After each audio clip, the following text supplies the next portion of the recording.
నిజానికి ఈరోజు తీసుకున్న అతి ముఖ్యమైన నిర్ణయం ధాన్యం కొనుగోళ్లలో రాష్ట్ర వ్యాప్తంగా ఏదైతే రాష్ట్ర ప్రభుత్వ నిర్లక్ష్యం వల్ల రైతులు తీవ్రంగా నష్టపోతూ ఉన్నారు. ఇవాళ దళారుల పాలైపోయింది ధాన్యం. రాష్ట్రంలో ఎక్కడా కూడా కొనుగోలు కేంద్రాలు నడవడం లేదు. సమావేశం ఏం తీర్మానం చేసింది అంటే బీఆర్ఎస్ ప్రభుత్వం ఉన్నప్పుడు ఏ రకంగానైతే ఎలాంటి ఆంక్షలు లేకుండా కొనుగోలు చేశామో, అది వరి అయితేనేమి, మొక్కజొన్న అయితేనేమి, సోయా అయితేనేమి, అదేవిధంగా జొన్నలైతేనేమి, ఇంకా ఏ పంట అయినా కూడా సంపూర్ణంగా ఎలాంటి ఆంక్షలు లేకుండా, సీలింగ్ లేకుండా ఏ రకంగానైతే కొనుగోలు చేశామో అదే రకంగా కొనుగోలు వెంటనే ప్రారంభించాలి, లేదా గ్రామాన బీఆర్ఎస్ పార్టీ ఉద్యమిస్తుంది రైతుల పక్షానని చెప్పి ఈ సమావేశం తీసుకున్న అతి ముఖ్యమైన తీర్మానం అది.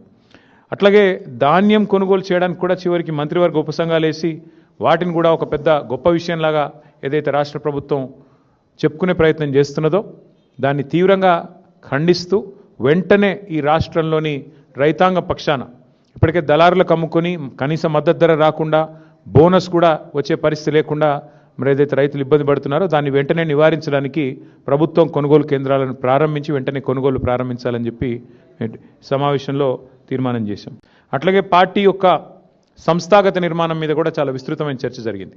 సభ్యత్వ నమోదు, పార్టీ యొక్క కమిటీలు, ఇవన్నిటి విషయంలో చర్చ జరిగింది. పార్టీ కమిటీలో ఇవాళ పార్టీ మీటింగ్లో ఈరోజు ఒక నిర్ణయం కూడా తీసుకోవడం జరిగింది. రాష్ట్ర వ్యాప్తంగా ఉన్న అన్ని కమిటీలు ఎక్సెప్ట్ స్టేట్ కమిటీ మినహా అన్ని కమిటీలను కూడా ఈరోజుతో రద్దు చేయడం జరిగింది. ఎందుకు అంటే కొత్త కమిటీలు వేసుకోవాలి, మెంబర్షిప్ వేయాలి, కాబట్టి దానికి మార్గం సుగమం చేయడానికి అన్ని కమిటీలను కూడా రద్దు చేస్తూ నిర్ణయం తీసుకోవడం జరిగింది. అంటే గ్రామ కమిటీ నుంచి మొదలు పెడితే అన్ని కమిటీలు, జిల్లా కమిటీ దాకా అన్ని కమిటీలను కూడా రద్దు చేయడం జరిగింది. కేవలం ఒక స్టేట్ కమిటీ మాత్రమే ఫంక్షనల్గా ఉంటుంది. ఆ స్టేట్ కమిటీ ఆధ్వర్యంలో మెంబర్షిప్ కార్యక్రమానికి పోతాం. రాష్ట్ర వ్యాప్తంగా మరి ఈ మెంబర్షిప్ కార్యక్రమాన్ని కూడా రెండు మార్గాల్లో చేస్తాం.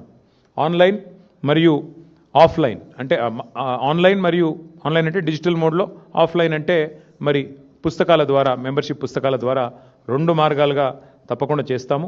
మా ఆలోచనల్లో ఒకటే, రాశి కంటే వాసి ముఖ్యం.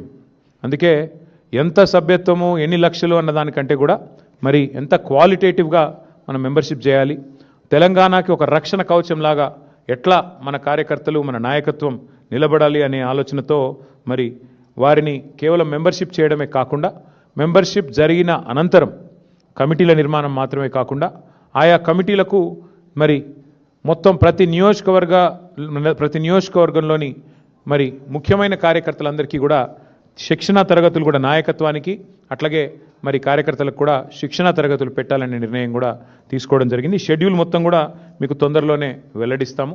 భారతీయ జనతా పార్టీ పార్లమెంట్ సభ్యులు తేజస్వి సూర్య గారు మాట్లాడితే అందరికంటే ముందు స్పందించింది మా బీఆర్ఎస్ రాజ్యసభ సభ్యులు వద్దిరాజు రవిచంద్ర గారు, దామోదరావు గారు. వారిద్దరు కూడా వెంటనే ఖండించడమే కాదు, మరి గట్టిగా వారిని నిలదీశారు. అక్కడే పార్లమెంట్లోనే నిలదీసి అడిగారు.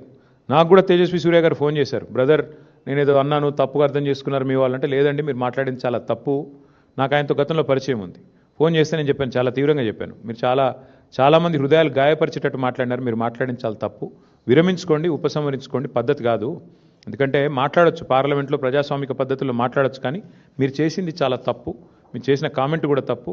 ఇది మీ పార్టీ అభిప్రాయమా వ్యక్తిగత అభిప్రాయమా నాకు తెలియదు, బట్ మీరు మాట్లాడింది మాత్రం అస్సలు కరెక్ట్ కాదని చెప్పి నేను కూడా గట్టిగా చెప్పాను. అల్టిమేట్గా మేము ఖండించిన తర్వాతనే ఆయన ఏదో ఎక్స్ప్లెనేషన్ ఇచ్చుకున్నారు. నా ఉద్దేశం అది కాదు, ఇది కాదు, కాంగ్రెస్ని నిలదీయడం ఎక్స్ప్లెనేషన్ ఇచ్చుకున్నారు. But whatever it is, ఒకటి మాత్రం పక్కా, బీఆర్ఎస్ పార్లమెంట్ సభ్యులు కనుక లోక్సభలో ఉండింటే తేజస్వి సూర్య ఈ పనికిమాలిన మాట మాట్లాడంగానే మా వాళ్ళు కస్సుమని లేచేటోళ్ళు, వెంటనే తెలంగాణ ప్రజల తరఫున గట్టిగా మాట్లాడేటోళ్ళు. కానీ ఇవాళ ఉత్సవ విగ్రహాలుగా 8+8 = 0 ఫర్ తెలంగాణ అన్నట్టుగా మారిపోయిన పరిస్థితి గురించి సమావేశంలో చర్చ జరిగింది.